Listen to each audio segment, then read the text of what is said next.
found scrawled in a leather-bound journal, pages yellowed with age. Rule 1. The house moves.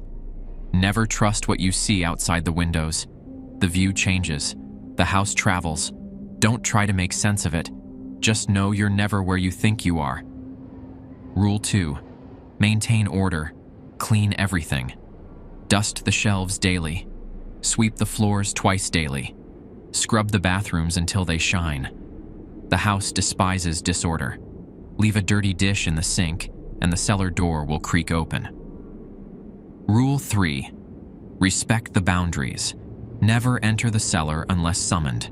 Don't attempt to break windows or doors. Don't try to signal to people outside. Don't try to harm the house. Breaking these rules has consequences. Rule 4. Accept the sacrifice. The house feeds on youth. Fighting it only makes it hungrier. Accept the aging process with grace, or it will take your years by force. Rule 5. The cycle must continue. When a new tenant arrives, you may leave, but you must ensure they enter willingly. The house requires consent. Most importantly, remember, the house always gets what it wants. Always. Macy stood before the Victorian house, her father's stolen duffel bag heavy with guilt and necessity. The morning fog clung to the weathered siding like ghostly fingers, peeling paint curling away from gray wood like dead skin. Her phone buzzed again, the 15th text from her father since she'd left before dawn. She ignored it, just as she'd ignored his increasing demands since her mother's death. The classified ad crinkled in her back pocket, newsprint smudging her fingers when she touched it. No phone number, just an address and a too-good-to-be-true rental price. She'd memorized the 3-line ad during her finals week, holding it like a talisman of escape. 2 rocking chairs flanked the front door, their wooden frames wrapped in cobwebs so thick they looked like burial shrouds. The porch steps groaned beneath her feet, each creak echoing her father's disappointed sighs. When she reached for the ancient brass doorbell, she noticed strange symbols carved into the doorframe, worn almost smooth by time, but still visible if you knew where to look.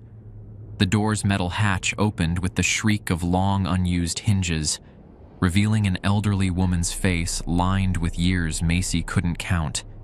Behind those eyes lurked something that made Macy's spine tingle.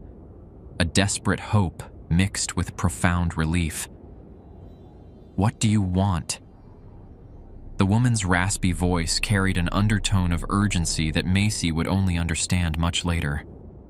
The foyer smelled of furniture polish and something else, something old and patient. Charlotte led Macy past a grandfather clock that ticked with mechanical precision, though Macy noticed its hands hadn't moved since she entered. The living room revealed itself like a museum of the Victorian era, complete with a velvet-upholstered fainting couch and oil paintings in gilded frames. Each portrait's eyes seemed to follow their movement through the room. "The previous tenants left most of the furniture," Charlotte explained, though something in her tone suggested this wasn't quite true. Her bony fingers traced patterns in the dust on a side table. "The house prefers things to stay as they are." The dining room's massive oak table dominated the space, 12 chairs arranged with mathematical precision. A crystal chandelier hung above, though no light bulbs graced its ornate fixtures. Only candle stubs remained, their wax frozen in mid-drip. "I don't use this room much," Charlotte said, hurrying them past. "Not anymore." The kitchen proved to be a study in contradictions. Modern appliances sat awkwardly alongside ancient cooking implements. Cast iron pots and pans hung from ceiling hooks, their surfaces gleaming with recent use. The breakfast nook offered a view of an impossibly beautiful garden, though Macy could have sworn the flowers changed colors while she watched. Charlotte threw open the pantry door with theatrical flourish. "Always fully stocked," she declared. "The house provides." Shelves stretched from floor to ceiling, laden with cans and boxes bearing labels Macy didn't recognize. Some looked decades old, yet perfectly preserved. But it was the cellar door that commanded attention.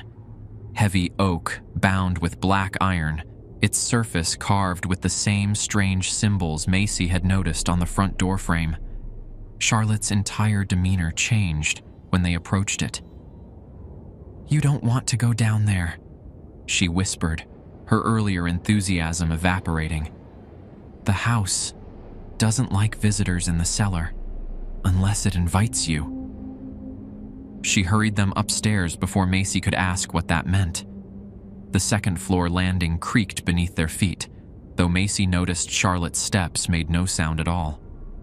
4 bedroom doors stood sentinel along the hallway, their brass doorknobs polished to mirror brightness.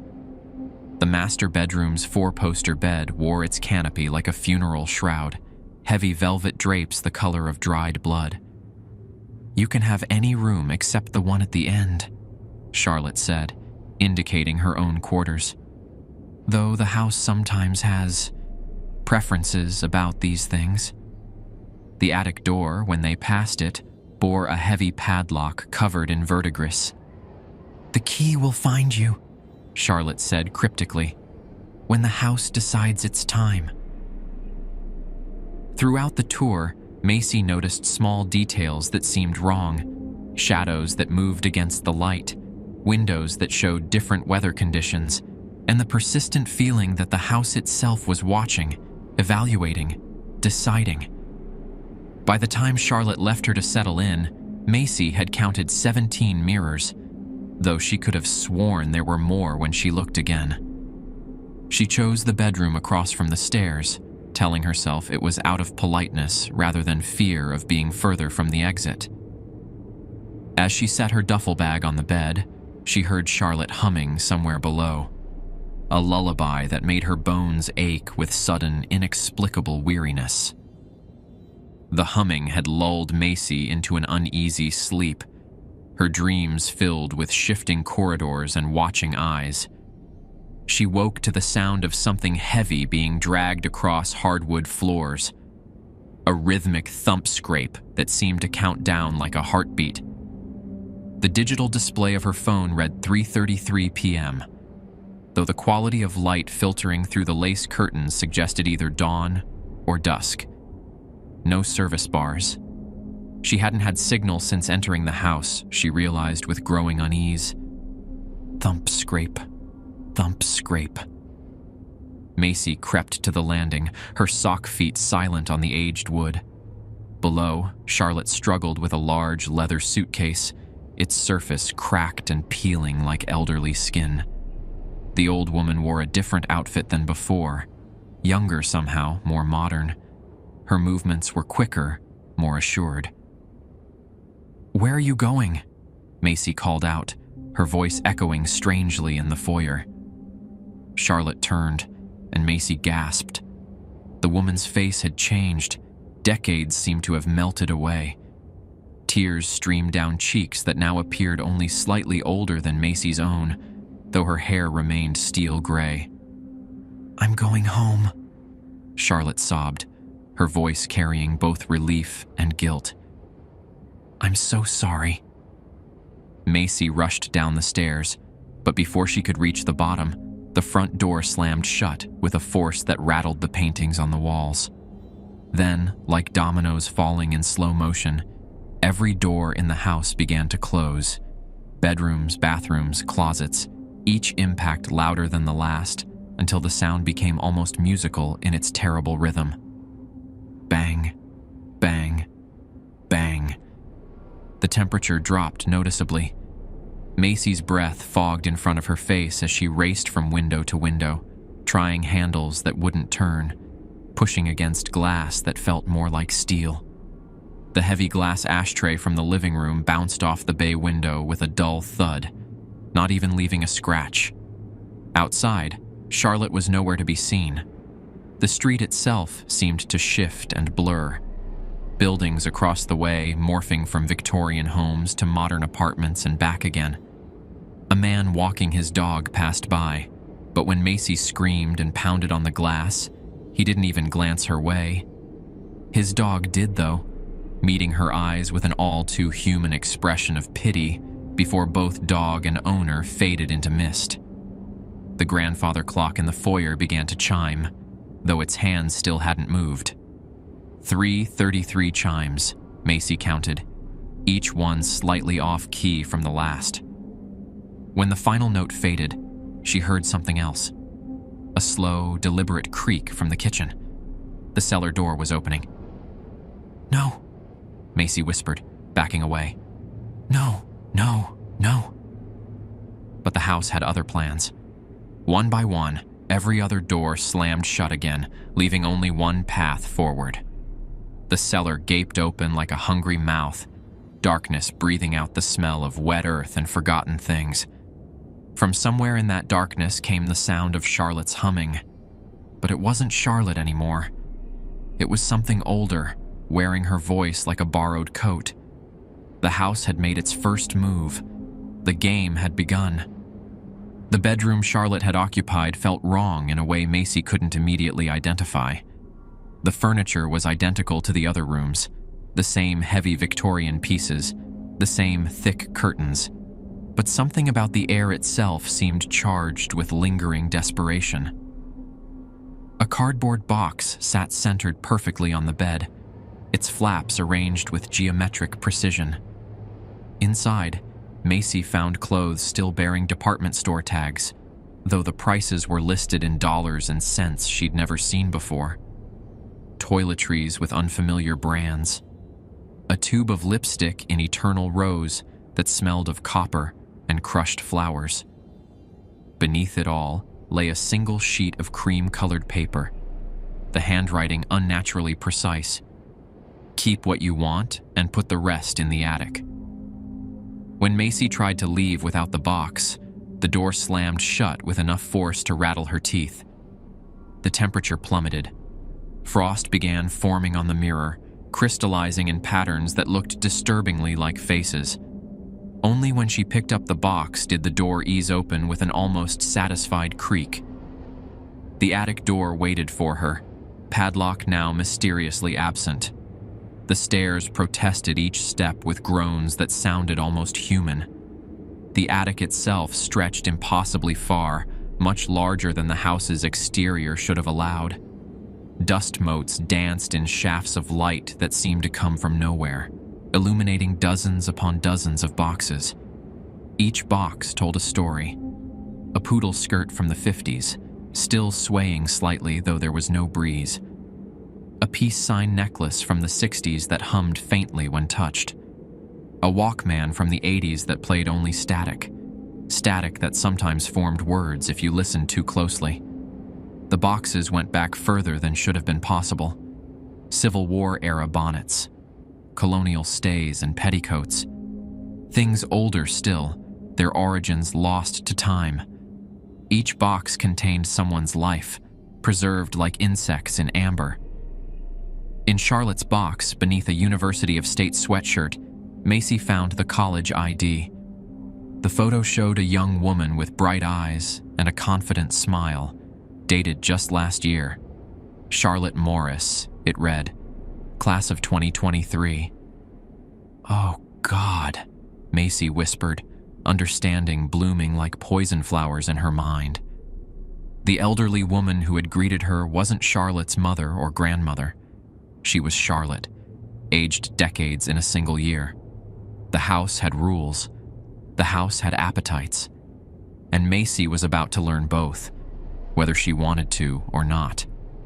From below came the sound of chains dragging across hardwood. The cellar was calling, and this time, Macy knew she couldn't refuse its invitation.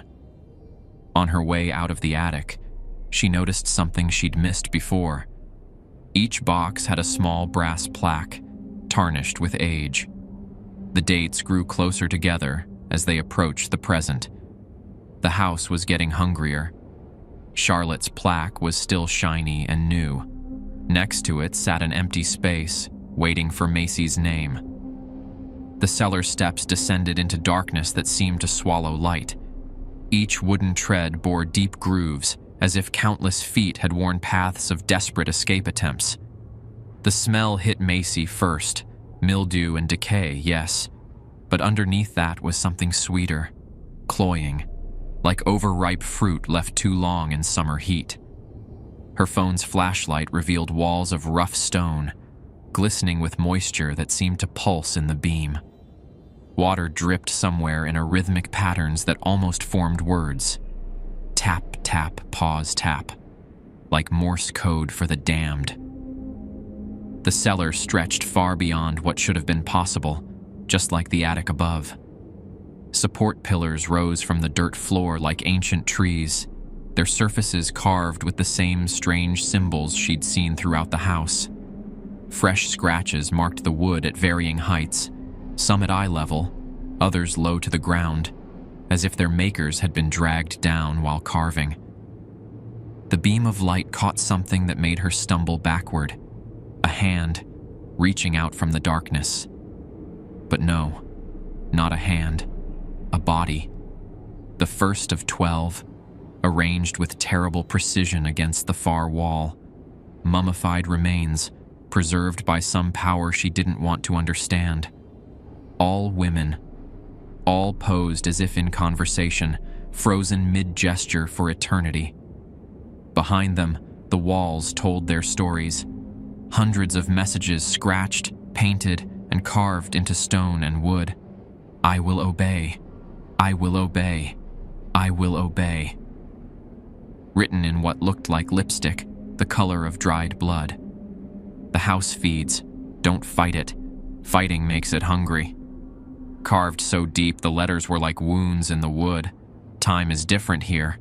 Yesterday I was 20. Today my hands are wrinkled. Tomorrow. This message trailed off into desperate scribbles. The house provides when you abide. Written in elegant script, as if the author had finally accepted their fate. Count the chimes. Always count the chimes. 3:33 means hide. 4:44 means clean. 5:55 means... The rest was scratched out violently. But it was the largest message, carved across the ceiling in letters 3 feet high, that made Macy's blood run cold. The house always gets what it wants. The 12 bodies, she realized, were object lessons. Warnings. These were the ones who fought too hard, who refused to learn the rules. Their preservation wasn't mercy, it was documentation. When Macy's flashlight beam caught the face of the nearest body, she recognized the hairstyle, a beehive from the 1960s. The woman's dress still held traces of its original blue color.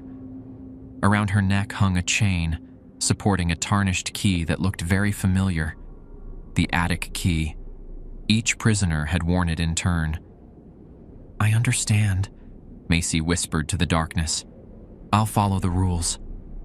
The cellar door at the top of the stairs creaked open wider, letting in a sliver of light.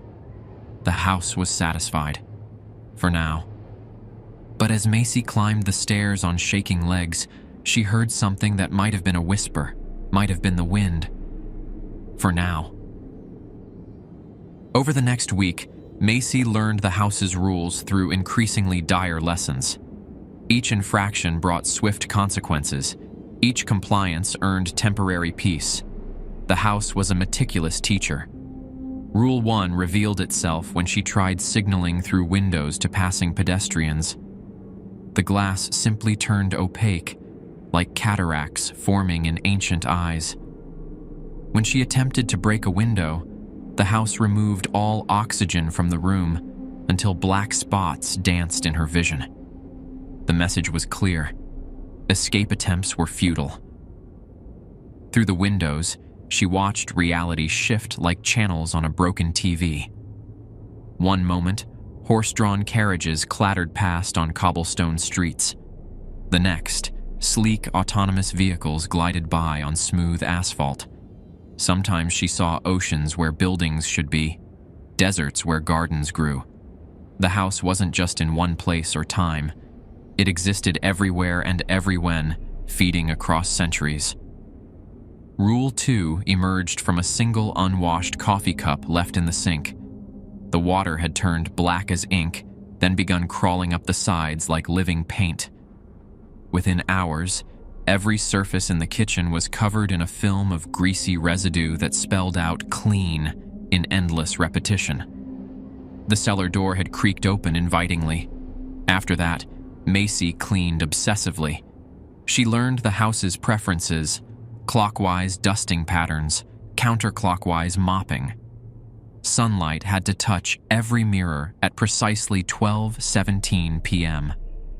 The brass fixtures required polishing with specific circular motions: 7 times for doorknobs, 13 for light fixtures.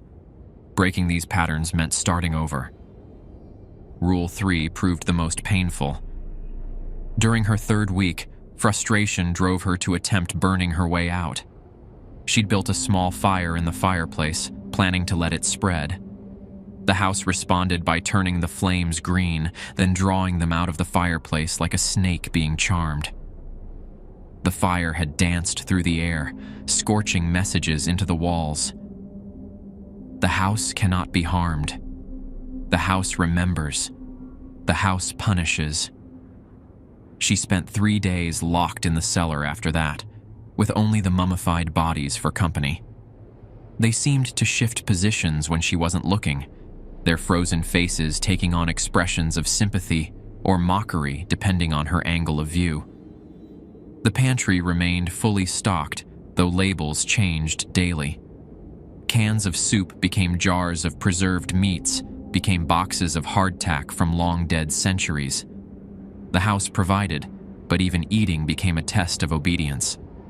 Meals had to be taken at specific times: breakfast at 7:07 a.m., lunch at 1:11 p.m., dinner at 6:06 p.m.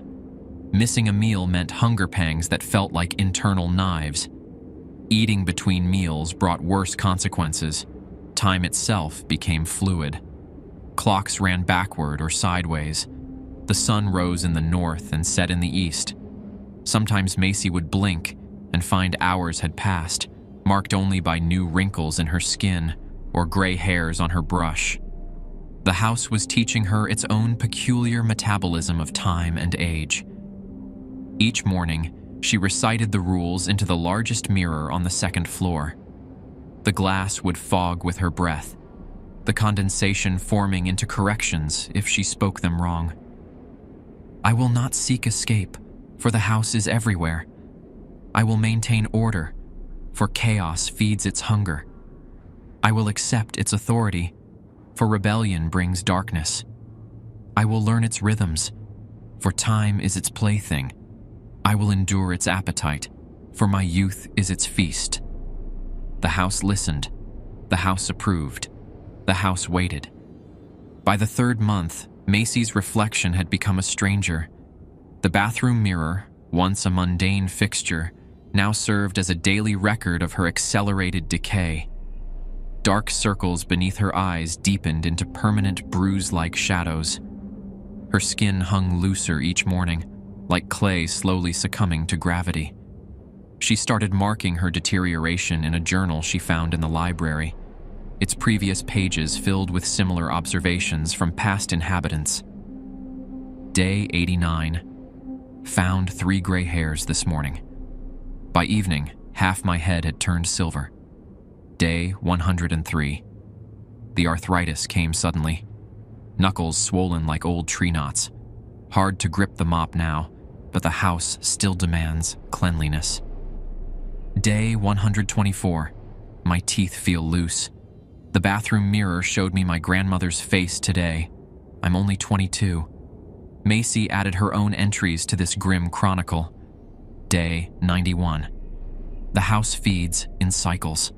The grandfather clock chimes at 3:33 a.m. every night now. Each chime pulls something from me: youth, vitality, time itself. I can feel it happening, like sand running through an hourglass. Day 110. Found Charlotte's detailed notes, hidden in a false bottom of her jewelry box. She lasted 371 days before her replacement came.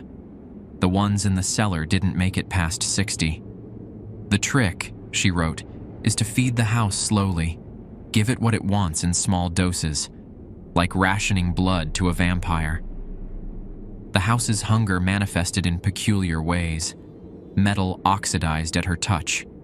Plants withered when she tended them, their vitality seemingly transferring to the house's ancient wooden bones. Even the dust she swept seemed to carry fragments of her youth, sparkling with an unnatural vitality as she cleaned.